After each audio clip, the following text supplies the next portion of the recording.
अगर आप एक इंडियन इन्वेस्टर है और अपने पोर्टफोलियो में सोना यानी कि गोल्ड रखते हैं या फिर आप सही मौके का वेट कर रहे हैं नया इन्वेस्टमेंट करने के लिए, तो ये वीडियो आपके लिए अब तक की सबसे इंपॉर्टेंट वीडियो होने वाली है।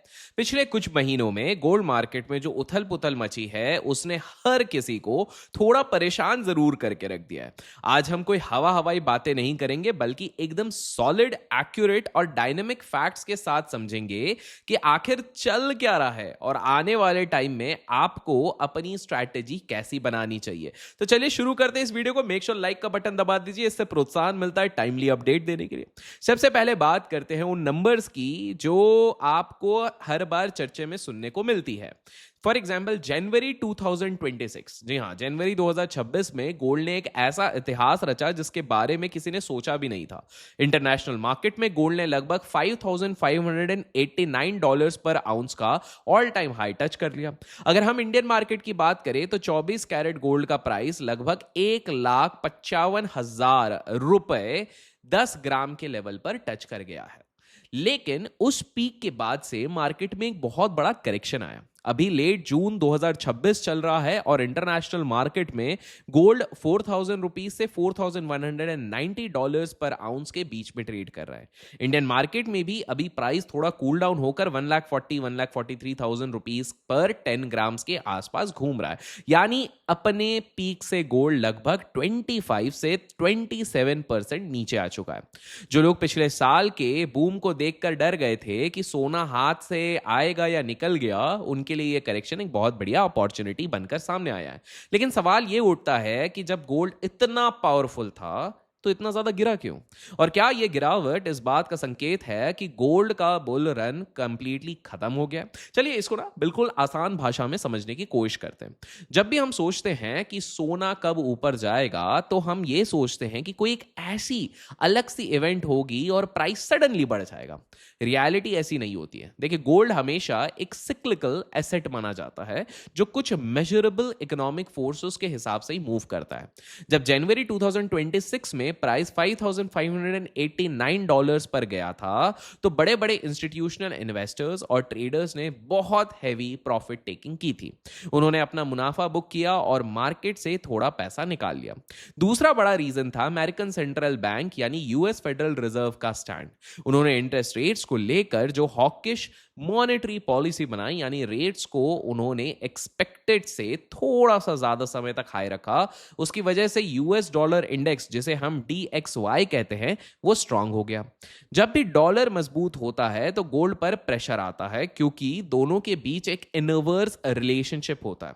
लेकिन क्या इसका मतलब यह है कि गोल्ड का बेस कमजोर हो गया? बिल्कुल नहीं। गोल्ड अभी भी एक बहुत पावरफुल स्ट्रक्चरल बुल मार्केट में है जो असल में 2022 और 2023 से एक्सेलरेट होना शुरू हुआ था। इस बुल मार्केट के पीछे जो असली इंजन का काम कर रहा है वो बिल्कुल इंटैक्ट है, उसमें कोई भी बदलाव नहीं आया। चलिए कुछ ऐसे सॉलिड फैक्ट्स पे अब नजर डालने की कोशिश करते हैं जो आपको ये भाषा समझने में मदद करेगा, सिंप्लीफाई करने में मदद करेगा। देखिए, गोल्ड का सबसे बड़ा ड्राइवर इस वक्त है दुनिया भर के सेंट्रल बैंक्स।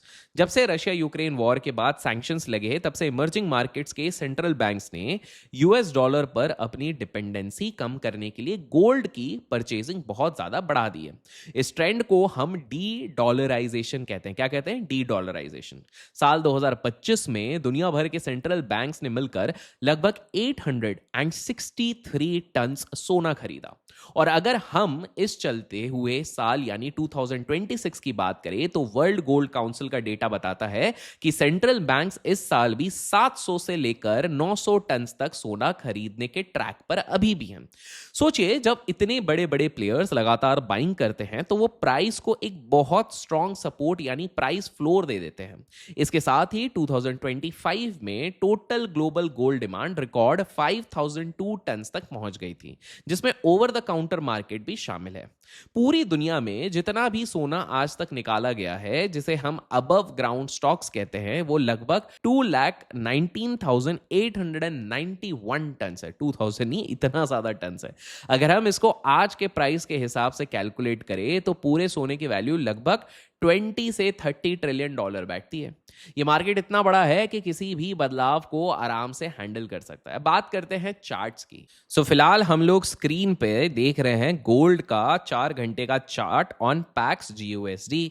ये हम देख रहे हैं डेल्टा एक्सचेंज पे, बिकॉज यहाँ पर अगर आप पैक्स पे ट्रेड करते तो मात्र 0.01% फीस लगती है, which is very low in the industry standards. Anyways, हम पहले स्टैंडर्ड को समझते हैं। बाय द वे, अगर आपको डेल्टा एक्सचेंज में अकाउंट खोलना है, लिंक डिस्क्रिप्शन में जाके चेकआउट कर सकते हैं। तो हम लोग यहाँ पर क्लियरली देख सकते हैं कि गोल्ड एक काफी अच्छे डाउनवर्ड रैली को, जो डाउनवर्ड जोन होता है, वहां पर गिरता गया है। अगर हम क्लियरली मार्क करने की कोशिश करें तो मोटा मोटी गोल्ड ने पहले यहां से एक बहुत बड़ा ड्रॉप दिया, फिर थोड़ा सा ऊपर गया, फिर रेजिस्ट करने की कोशिश किया, फिर थोड़ा ऊपर गया। तो ये लोअर हाइज और लोअर लोज बना रहा है। क्या हमें गोल्ड पे बहुत एग्रेसिव बाय कर लेना चाहिए एज अ ट्रेडर? मेरा मानना है जब तक हम 4100 के लेवल को क्रॉस नहीं करते हैं तब तक हमें गोल्ड में कोई भी बहुत बड़ा पोजिशन नहीं बनाना चाहिए। अब आप बोलोगे ऐसा क्यों? क्योंकि देखिए 4100 हमारा सबसे लास्ट जो लो का हाई है वो कहीं ना कहीं यहां पर बना हुआ है। मोर ओवर, एक बार 4100 के ऊपर गोल्ड जाने लग गया तो यहां पर लोगों का एक कन्विक्शन बिल्डअप हो जाएगा कि यस, कहीं ना कहीं मार्केट यहां पे सेटल डाउन हो गया। क्या आने वाले दिनों में, अभी फिलहाल जब हम बात कर रहे हैं, गोल्ड और थोड़ा गिर सकता है? अगर ये $4000 के नीचे स्लिप डाउन होता है तो 3700 3800 का लेवल आने वाले कुछ दिनों में मिलेगा। तो अभी हाल फिलहाल के लिए ये जो हमारा बेस बन रहा है एक 4000 के आसपास, ये 3965 3950 तक भी गया हुआ है, 3941 तक भी गया है। लेकिन ये जो एक 4000 का हमारे पास बेस बन रहा है यहाँ पर, जब तक इसने इस पोजीशन को होल्ड करके रखा है तब तक हमें पैनिक करने की जरूरत नहीं है। तो याद रखिए, ऑन चार्ट्स गोल्ड अभी भी बहुत ज्यादा बुलिश सिग्नल तो नहीं दे रहा है शॉर्ट टर्म पे, लेकिन एक्यूमुलेशन फेज जिन लोगों को कुछ टाइम तक होल्ड करना है उनके लिए एक बहुत अच्छा मौका दे रहा है। और जैसे मैंने कहा, अगर आपको कम फीस में ट्रेड करना है तो डेल्टा एक्सचेंज एक बहुत अच्छा विकल्प है। आपको लिंक डिस्क्रिप्शन में मिल जाएगा, मेक श्योर आप चेकआउट जरूर कीजिएगा। अब बात करते हैं उन प्रिडिक्शंस की जो बड़ी बड़ी ग्लोबल एजेंसीज दे रही हैं। जून 2026 के कंसेंसस डेटा के मुताबिक गोल्डमैन सैक्स का टारगेट एंड 2026 तक लगभग $4900 पर आउंस है, और वहीं जेपी मॉर्गन थोड़ा बुलिश है और उनका कहना है ये $6000 तक भी जा सकता है। वेल्स फार्गो ने तो इसको 6100 से $6300 तक का रेंज दिया है। अगर हम थोड़ा और रेंज तक सोचे, यानी 2027 से लेकर 2030 तक, तो बहुत सारे एनालिस्ट का मानना है कि अगर जियोपॉलिटिकल टेंशंस बढ़ती है और डी डॉलराइजेशन का ट्रेंड इसी तरह चलता रहा तो गोल्ड बुल सिनेरियो में 7000 से लेकर $10,000 पर आउंस के पार भी जा सकता है। लेकिन दोस्तों, फाइनेंस में कुछ भी गारंटीड नहीं होता, सब कुछ प्रोबेबिलिटीज का खेल होता है, यानी संभावनाओं पर चलता है ये सारी चीजें। गोल्ड अचानक से किसी एक फिक्स डेट पर ऊपर नहीं बढ़ेगा। तो ये पूछना बंद कर दो किस दिन बढ़ेगा किस दिन पड़ेगा, किसी भी इन्फ्लुएंसर किसी भी ट्रेडर को नहीं पता। वो तब बढ़ेगा जब रियल यील्ड्स यानी इन्फ्लेशन एडजस्टेड इंटरेस्ट रेट्स नीचे आएंगे, डॉलर वीक होगा, या फिर ग्लोबल लेवल पर कोई नया जियोपॉलिटिकल ड्रामा शॉक लगेगा। बेस केस सिनेरियो को देखें तो आने वाले 6 से 18 महीने में गोल्ड में एक बहुत अच्छी रिकवरी और अपसाइड देखने को मिल सकती है। अब एक बहुत ही इंटरेस्टिंग शिफ्ट समझते हैं जो हमारे प्यारे देश इंडिया में हो रहा है। इंडिया हमेशा से चाइना के बाद दुनिया का सबसे बड़ा गोल्ड कंज्यूमर है। हमारे यहाँ शादियों में, धनतेरस में, अक्षय तृतीया पे सोना खरीदना एक परंपरा है।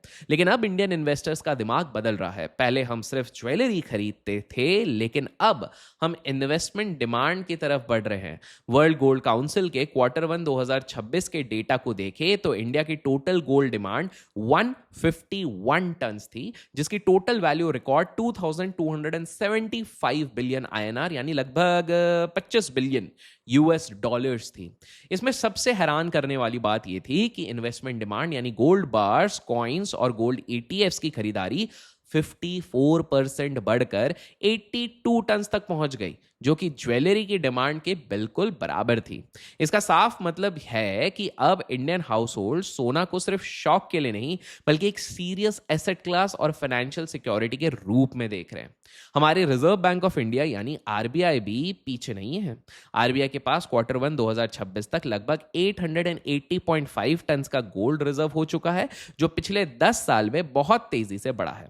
गवर्नमेंट की पॉलिसीज भी इसमें बड़ा रोल प्ले करती है। हालांकि पिछले बजट्स में कस्टम ड्यूटीज को रेशनलाइज करके 6% के आसपास लाया गया था ताकि स्मगलिंग रुके, लेकिन लोकल टैक्सेस और ग्लोबल सप्लाई चेन की वजह से डोमेस्टिक प्राइसेस हमेशा थोड़े प्रीमियम पे रहते हैं।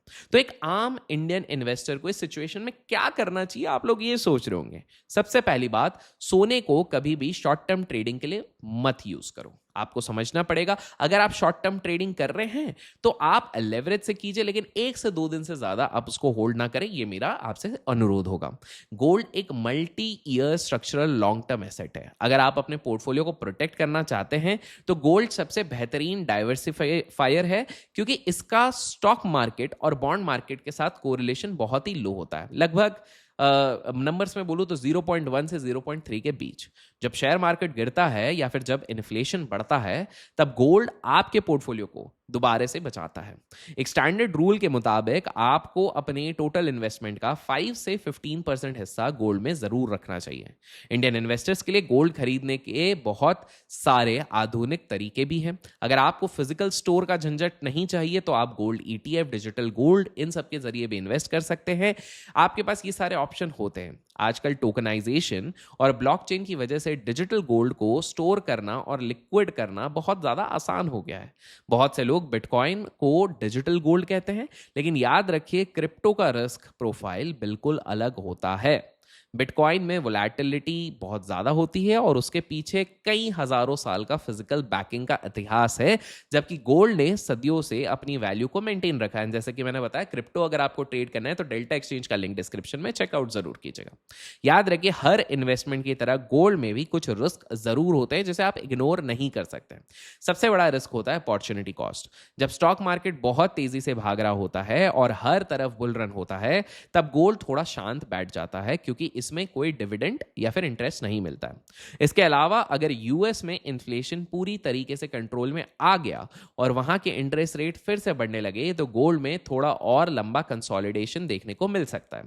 साथ ही जब प्राइसेस बहुत ज्यादा हाई होते हैं तो रिटेल ज्वेलरी की खरीदारी कम हो जाती है, जो हमें पिछले साल देखने को भी मिला था। ज्वेलरी वॉल्यूम ऑलमोस्ट 19% तक ड्रॉप हो गए थे। लेकिन सभी रिस्क के बावजूद इतिहास ये भी गवाह देता है कि जिसने भी सोने को मुसीबत के समय के लिए होल्ड किया, उसने हमेशा रिवॉर्ड पाया है। घर की बात हो या फिर देश की बात हो, गोल्ड हमेशा आखिर में काम आता है।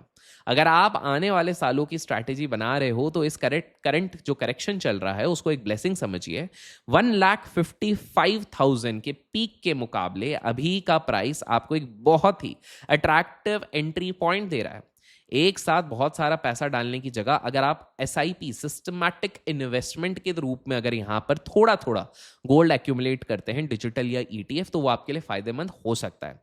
जब भी मार्केट में डिप आए, थोड़ा और ऐड कीजिए। गोल्ड आपको रातों रात अमीर कभी नहीं बनाता, लेकिन ये इस बात की गारंटी जरूर देता है कि आप कभी भी गरीब नहीं होंगे। मैंने आज तक किसी को नहीं देखा जिसके पास बहुत ज्यादा सोना और वो गरीब है।